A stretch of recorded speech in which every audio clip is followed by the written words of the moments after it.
Bien, chicos. ¿Dónde pasa? Este es. Empecemos un poquitito con la clase de hoy. Yo no quiero ver este como obra. ¿Y cómo en caso de que quieran unirse? Vamos a decir que dejando eso. Aquí. Bueno, no me sale más. Bueno, ven la pantalla, ¿verdad? Ahí. Si no, señal de humo, algo. Sí, profe. Súper. Bien, la intención de hoy entonces es que hablemos un poquitito de la introducción de lo que es la parte de la médula espinal. La médula espinal básicamente lo vamos a dividir en tres grandes capítulos. La parte de lo que va a ser introducción como tal, la parte de los tractos ascendentes y los tractos descendentes. Hoy les voy a mostrar los nombres de esos tractos y quiero que pensemos un poquitito cuándo va a ser ascendente y cuándo va a ser descendente para que la siguiente clase sí entremos a detallar el recorrido, la funcionalidad que presentan esos tractos.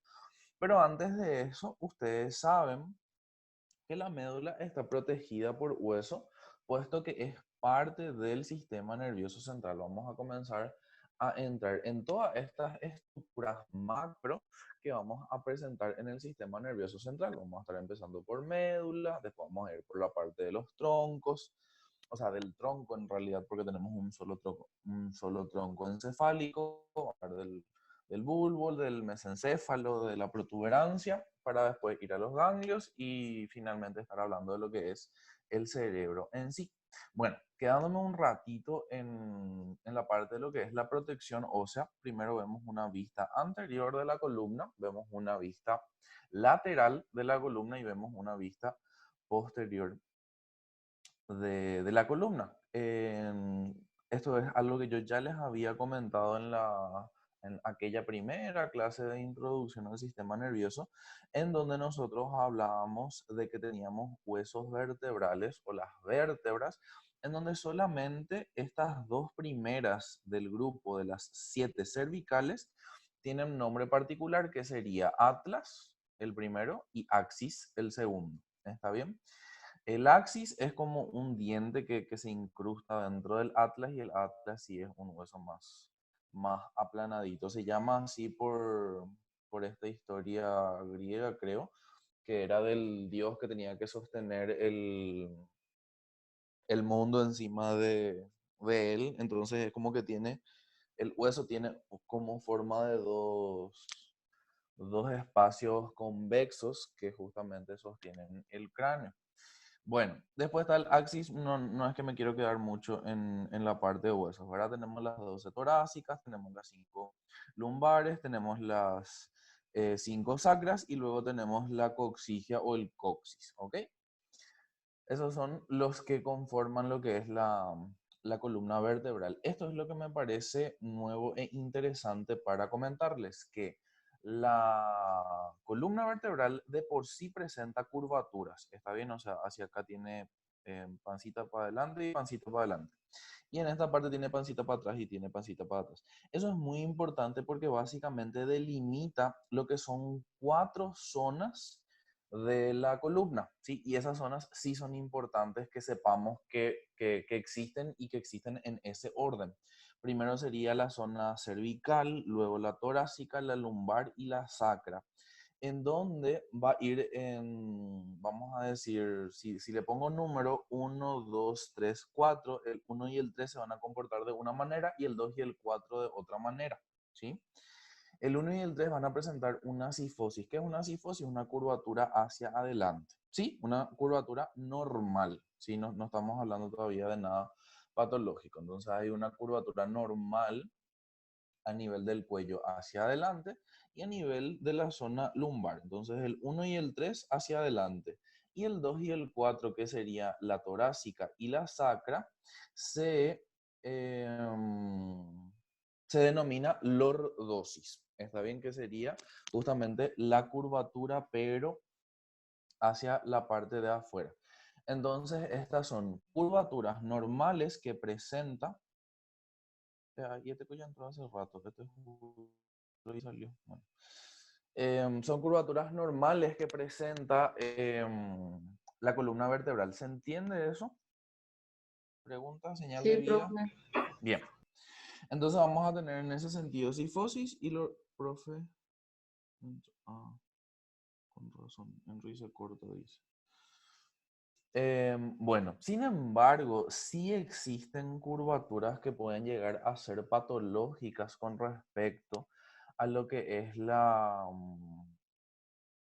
columna, ¿sí? O sea, nosotros tenemos que esta es una vista posterior de la columna normal y esta es una vista lateral de la columna en posición normal, en donde va a presentar su correspondiente cifosis tanto en este caso lumbar y en este caso cervical, y su correspondiente lordosis, ¿sí? Tanto su lordosis torácica como sacra. Sin embargo, cuando esta lordosis se ve pronunciada, esta cifosis también se ve pronunciada, vamos a tener este cuadro, ¿sí? Y imagínense simplemente el jorobado de Nottingham, creo que era el cuento. Entonces, esta parte está aumentada. Entonces ahí tenemos un cuadro, pero patológico, o sea, esto sí es una enfermedad, no es una situación normal, que esto se llama cifosis en general, ¿sí? Entonces, recuérdense de eso. Y recuérdense a esas tipo cucarachas de hombres de negro, la panza saliendo.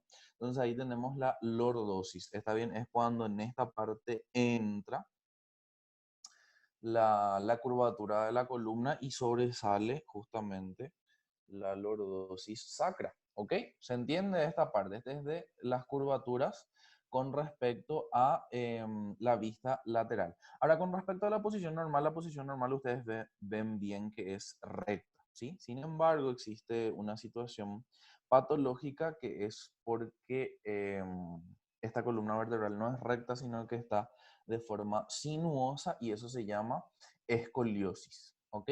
Esto es lo que de repente es interesante que sepan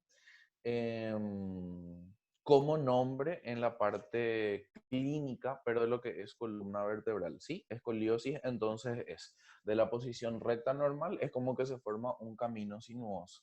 De la parte lateral, la cifosis es cuando la persona va a estar muy jorobada, y de la parte de la lordosis, cuando la parte de la cadera, la parte sacra, sale mucho hacia afuera y es como que tira la panza hacia adelante. Es todo lo que yo quiero que sepan de la parte de huesos. Yo no veo tanta importancia en que dominemos toda la estructura de los huesos. Bien, entonces, vayámonos un poquitito a médula en cuanto a lo que son sus límites y en cuanto a lo que es su conformación. La médula tiene límites intrínsecos, o sea, que lo vemos por la propia continuación de la médula, y extrínsecos que lo vemos por fuera. Entonces, intrínseco arriba vamos a tener su límite con el bulbo raquídeo, ¿se recuerdan de eso? A nivel del bulbo raquídeo ocurría algo que se llama decusación piramidal, cruce de pirámides o decusación de las pirámides. ¿Está bien? ¿Qué es lo que va a estar sucediendo ahí? Van a estar sucediendo la mayor entrecusación, o sea, de un lado va a pasar hacia el otro lado, de las motoneuronas, ¿sí? En este caso van a ser descendientes todas. Se entiende por qué va a ser descendiente. ¿Se recuerdan de eso, verdad? De que lo anterior es motor y es eferente. Entonces lo que es eferente significa que de adentro está saliendo para afuera. Y si es que del cerebro va a salir esa respuesta, tiene que ser de forma descendiente. ¿Sí? Nos estamos entendiendo. Y en la parte inferior, con el cono medular, eso es algo que también ya sabemos ya del primer capítulo. ¿Por qué? Porque en el primer capítulo le habíamos estudiado este hilito que está acá, que se va a prolongar hasta el final y nos va a dar lo que es el filum terminale, ¿sí? Estarán recordando. Entonces eso es intrínseco, límite propio de la médula. Entonces, en la parte de arriba que dice tronco del encéfalo, pero ustedes ya son un poquito más doctos que simplemente decir tronco encefálico y saben que realmente esto se refiere, la parte de arriba del tronco encefálico, a acá, que es lo que estoy teniendo, bulbo raquídeo, decusación de las pirámides. Entonces ahí empieza la médula espinal y la médula espinal va a terminar acá a nivel en donde se va a estar presentando lo que es el cono medular, ¿sí? El cono medular sería justamente esta parte de arriba que parece como un cono. Desde este punto se corta y aparece todo esto que se denomina cauda equina o cola de caballo, ¿está bien? Que es lo que está mencionándose aquí. Y extrínsecamente, o sea, por en reparos anatómicos externos, por arriba vamos a tener la articulación atlanto-occipital. ¿Cuál va a ser esa articulación? Bueno, atlanto viene de atlas y occipital viene del hueso occipital. Entonces, en este hueso, que es el atlas, se articula con este hueso que es el occipital. Y esa zona se llama articulación atlanto-occipital, ¿sí? Entonces, extrínsecamente se está limitando la médula espinal a ese nivel e inferiormente a nivel de L1, L2, que serían a este nivel. L1, L2, L3, L4, L5. Y acá es donde se puede estar produciendo la punción lumbar a este nivel o a este nivel, ¿sí? Bueno, médula, tenemos lo que es el cono medular y tenemos la cauda equina. Esto ya explicamos. Y esto sería cómo se está viendo en vivo. Acá tenemos una vértebra. Este sería el disco intervertebral que está entre cada vértebra, que funciona básicamente como una almohadilla que tiene un tipo de líquido y justamente lo que hace ese líquido es amortiguar. Se habrán dado cuenta que las personas ya de tercera edad, de repente los que son más ancianitos, es como si fuera que disminuyeron su estatura. ¿Qué fue lo que pasó? Todos estos discos intervertebrales fueron perdiendo un poquitito de su líquido, entonces absolutamente todos disminuyeron un poquitito su grosor. Y en total pueden llegar a disminuir unos 2 o 3 centímetros, que es lo que la persona aparentemente pierde de altura. ¿Está bien? Bueno, estamos viendo acá la médula, estamos viendo la raíz anterior, la raíz posterior, este sería el ganglio de la raíz dorsal, acá ya tenemos el nervio mixto, tenemos acá el hueso, recuérdense que cada nervio es inferior a su hueso, o sea, si este es, por ejemplo, el D2, entonces este es el nervio dorsal segundo y este sería el primero, porque el único que era superior, recuerden que era el C1, ¿sí? Solamente el C1 era superior a su hueso y después el resto siempre eran inferiores y por eso es que hablábamos de 8 nervios cervicales. Bueno, otra vez menciona acá lo que ustedes ya saben, el haz nervioso sensitivo va a ser posterior, va a venir del ganglio, la raíz dorsal, el nervio raquídeo es mixto, acá tenemos las ramificaciones anteriores y este tenemos que sería el haz motor. Entonces tenemos acá sustancia gris, por dentro de la sustancia gris tenemos este redondito que está acá que es epéndimo, canal ependimario, canal medular o canal central. ¿Qué es lo que va a estar transcurriendo por ahí? Líquido cefalorraquídeo. ¿De dónde se continúa esto arriba? Del cuarto ventrículo. ¿Se recuerdan que en algún momento hablamos de lo que era el sistema ventricular? ¿Sí? Teníamos los ventrículos laterales, el tercer ventrículo, el cuarto ventrículo y por debajo se continúa con el canal ependimario, el canal medular. Y luego acá alrededor tenemos la sustancia blanca. ¿Está bien? O sea, esto es esto chiquitito que estamos viendo acá, pero agrandado. ¿Ok? Bien, en un corte transversal, esta es una imagen que ustedes conocen, en un corte transversal, la sustancia gris lo vamos a estar observando en forma de H o en forma de mariposa, dice su libro. Recuerden donde la parte más fina va a ser posterior y la parte más gruesa o más grande o más abarcativa va a ser anterior, y en algunos casos vamos a ver que van a tener como una partecita que se abre acá. ¿Está bien? Esto que está acá voy a graficarles de esta manera. O sea, van a haber zonas, van a existir zonas donde esta sustancia gris, esta sustancia gris va a ser un poquitito más protruyente. ¿Se entiende? Profe, yo mandé esa imagen ahora en español en el grupo que es del libro.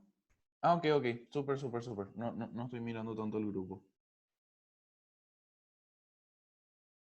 Sí, esa es la imagen que tienen en el libro. Esa es una micrografía electrónica.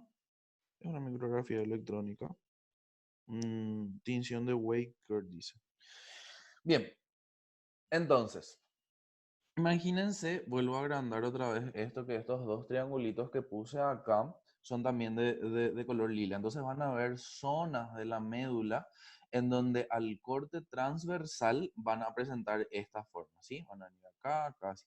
Pero no siempre va a suceder eso. ¿Está bien? O sea, solamente en algunas zonas se van a estar presentando eso. ¿Por qué les cuento eso? Porque así como en el primer trabajo les había preguntado estructuralmente cómo se organiza la sustancia blanca, y la respuesta era en columnas, en anterior, lateral y posterior. Bueno, también la sustancia gris, solamente que no sé por qué no les comentaba ya esto en ese primer capítulo, les comento recién en este cuarto capítulo, que las astas grises, o sea, esta H de sustancia gris, se va a organizar también o en astas o en columnas, o sea, se le puede llamar columnas o astas grises. Y también existen anteriores, posteriores y laterales, solamente que insisto que las laterales siempre están presentes, y van a estar unidas evidentemente por una comisura gris, que sería esto, que va a contener el conducto central, que es el circulito que no sé por qué acá no está dibujado, ahora que sí me doy cuenta. Acá debería haber un dibujito, un círculo dibujado. Vamos a agregarle. Porque ese sí está a lo largo de toda la mesa.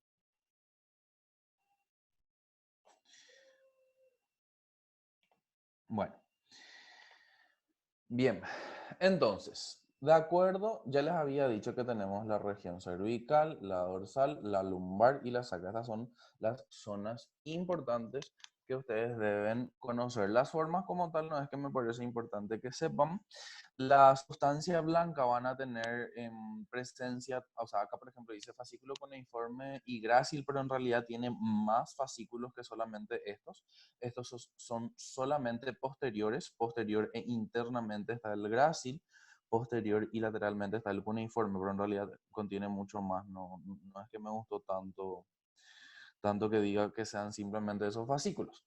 Pero de lo que estábamos hablando era de la sustancia gris. Como les dije, la sustancia gris va a estar dividido en astas, en cordones o columnas, que van a ser la anterior y la posterior en la mayoría de los casos, y la lateral solamente en algunos. Por ejemplo, a nivel cervical y a nivel sacro no va a estar presente, ¿sí? Pero sí va a estar presente a nivel dorsal y a nivel lumbar, nivel torácico. Bueno, entonces en estas columnas grises anteriores en la región cervical van a ser para el músculo del cuello, para los accesorios C1 a C5, el nervio frénico. Se recordarán que el nervio frénico tenía su nacimiento en la cuarta cervical, por eso es que está entre estos. Y también para la parte de los músculos del miembro superior, cosa que tiene sentido. Estamos en la zona cervical. ¿De dónde va a salir eso? Entonces del cordón anterior, o sea, de esta parte que está acá, vamos a tener eso. ¿Sí? Bueno, en cambio de la parte posterior vamos a tener la presencia de la sustancia gelatinosa. Enseguida les voy a hablar de esa sustancia. Vamos a tener núcleos a nivel de esa parte. Vamos a tener también lo que es la columna de Clark, que es para la parte propioceptiva. Enseguida les voy a hablar de estas sustancias. Todavía no quiero entrar en esto. Me quiero centrar en la parte motora, que sería A nivel de la médula dorsal vamos a tener un grupo de células para los músculos del tronco. A nivel del lumbar vamos a tener para los miembros inferiores. También vamos a estar formando parte del nervio lumbosacro. Y a nivel del sacro vamos a tener también para los miembros inferiores en conjunto con esto, por eso se llamaba plexo lumbosacro. Y también vamos a tener para los músculos perineales o todos los que serían los músculos tipo los glúteos, los músculos del ano, de la vejiga, de toda esa parte baja. ¿Está bien? Sin embargo, los cordones laterales que van a estar presentes en el dorsal y el lumbar tienen explicación. Van a dar origen a lo que son las fibras simpáticas preganglionares. ¿Está bien? Se van a encargar de las fibras simpáticas preganglionares. Y pensemos un ratito, ¿tiene sentido esto? Por supuesto que tiene sentido. Se recuerdan que ya habíamos dado, de hecho entró en el examen, lo que eran los ganglios. ¿Sí? Teníamos los ganglios sensitivos y los ganglios autónomos. Y dentro de los ganglios autónomos teníamos justamente la conexión de las fibras simpáticas preganglionares y de las fibras simpáticas postganglionares. ¿Está bien? Entonces, ¿dónde se van a estar originando las preganglionares? A nivel dorsal o torácico y a nivel lumbar. Y a nivel sacro va a estar ausente, pero sí van a haber ciertas celulitas, o sea, no es que van a formar un cordón como tal, pero va a existir un poquito de zona para inervación parasimpática. ¿Está bien? Y esto es lo que podemos ver a distintos cortes. Siendo que yo les dije que tenemos 4 niveles importantes. Pregunta capciosa, ¿por qué hay 5 dibujos? Hola. ¿Alguien tiene idea?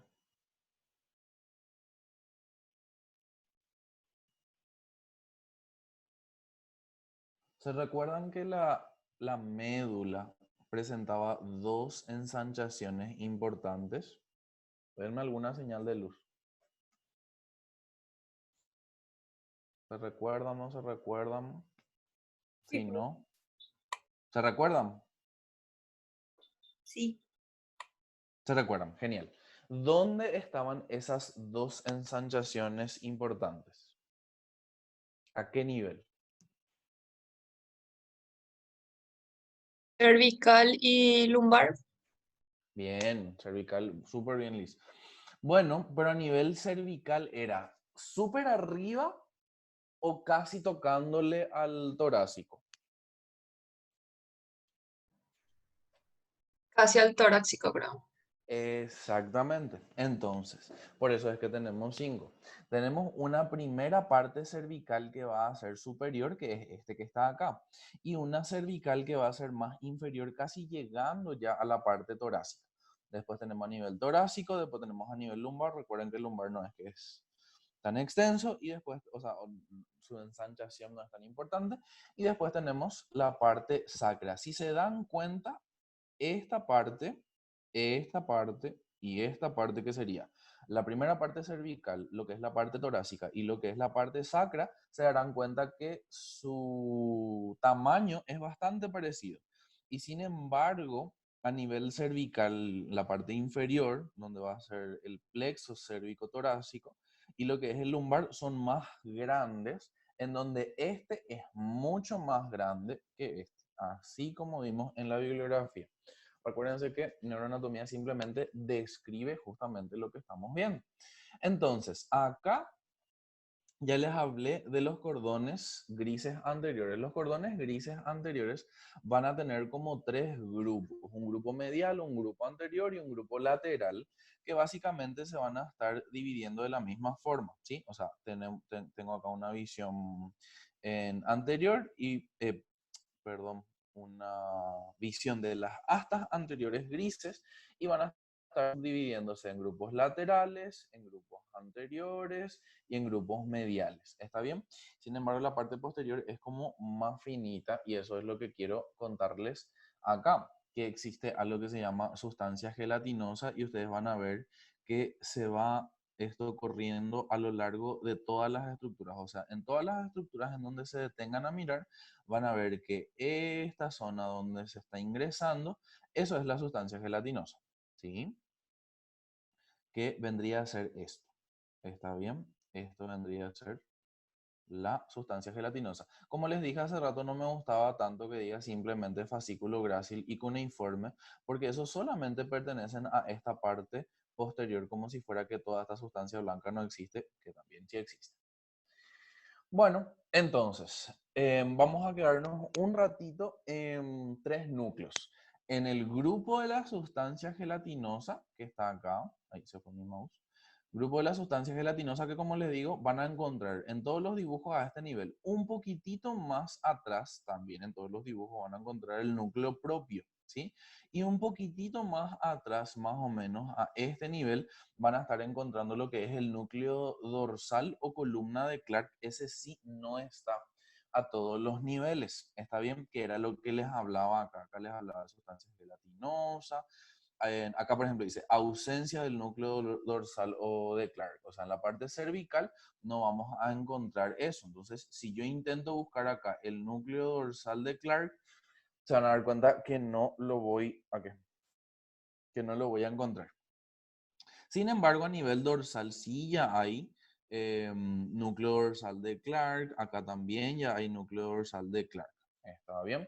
En tanto la sustancia gelatinosa, digo bien, el núcleo propio está en todos los niveles. ¿Está bien? ¿Y qué es lo que hacen este grupo de sustancias gelatinosas, núcleo propio y núcleo dorsal o columna de Clark? Bueno, y tenemos acá el grupo de las sustancias gelatinosas siempre se halla en el vértice y está a lo largo de toda la médula.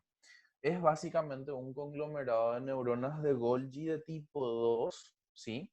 Y recibe fibras aferentes. ¿Qué significa aferentes? De afuera para adentro, de la raíz posterior relacionada con el dolor, la temperatura y el tacto. Entonces, ¿por qué es importante la sustancia gelatinosa? Porque me da información de TADOTEM, ¿sí? Tacto, dolor y temperatura. Son neuronas de Golgi en tipo 2 y dice que recibe aferencias. ¿De dónde viene la aferencia?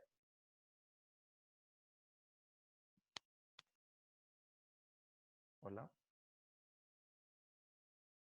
¿De dónde viene la aferencia? Del ganglio de la raíz dorsal. ¿Tiene sentido eso? Claro que tiene sentido. Esta es la sustancia gelatinosa. ¿Qué es lo que tiene que estar pasando por acá? ¿Qué es lo que tiene que estar dibujado acá? El ganglio de la raíz dorsal. Entonces viene el nervio, ganglio de la raíz dorsal, TAS, recibe aferencia. Todo lo que se quede en esta zona, TADOTEM, sustancia gelatinosa. ¿Sí? Vamos a lo que es el núcleo propio. El núcleo propio recibe fibras de la columna blanca posterior. ¿Cuál es la columna blanca posterior? Lo que estábamos mencionando, el fascículo grácil y el fascículo cuneiforme. Se asocian con el sentido de la posición y el movimiento, es decir, la propiocepción, o sea, cómo yo me estoy dirigiendo, con discriminación de puntos y de 2 puntos, leo bien, y con la vibración. ¿Cuáles serían esas columnas? Entonces, más o menos a este nivel vamos a estar teniendo lo que es el núcleo propio y el núcleo propio va a estar recibiendo, se va mi mouse, recibiendo información que va a venir de la columna blanca posterior. Dice, ¿cuál es la columna blanca posterior? Tenemos de este lado y tenemos de este lado, suponiendo que este es izquierdo y este es derecho, ¿sí? Y bueno, entonces va a estar recibiendo información propioceptiva, es decir, cómo está dispuesto el cuerpo, y va a depender de qué zona emita o envíe esa información. Si es este que es grácil, me va a dar información sacra. Este, lumbar, dorsal y cervical, ¿sí? Propioceptiva del cuerpo, ¿ok? Se entiende entonces lo que hace el núcleo propio. El núcleo propio, ¿de dónde es? Es de la sustancia gris. Recuerden que todo lo que estamos hablando acá es sustancia gris, ¿está bien? Que van a estar recibiendo. Primero vimos la sustancia gelatinosa, que es la que está acá, y ese recibe del ganglio de la raíz dorsal. Después vimos que está acá lo que es el núcleo propio. El núcleo propio recibe de la columna blanca posterior. ¿Está bien? Y luego tenemos el núcleo dorsal de Clark, que lo vamos a encontrar a nivel torácico, lumbar y sacro. Incluso dice acá que va desde C8, o sea, incluso lo podemos encontrar desde desde la última cervical, que básicamente tendría esta forma. Se asocia con terminaciones propioceptivas que nos van a dar información sensitiva o motora. ¿Qué tipo de información me daban los usos? Tanto neuromusculares como tendinosos, el aparato, el órgano tendinoso de Golgi. Eso nos daba información muscular o sensitiva.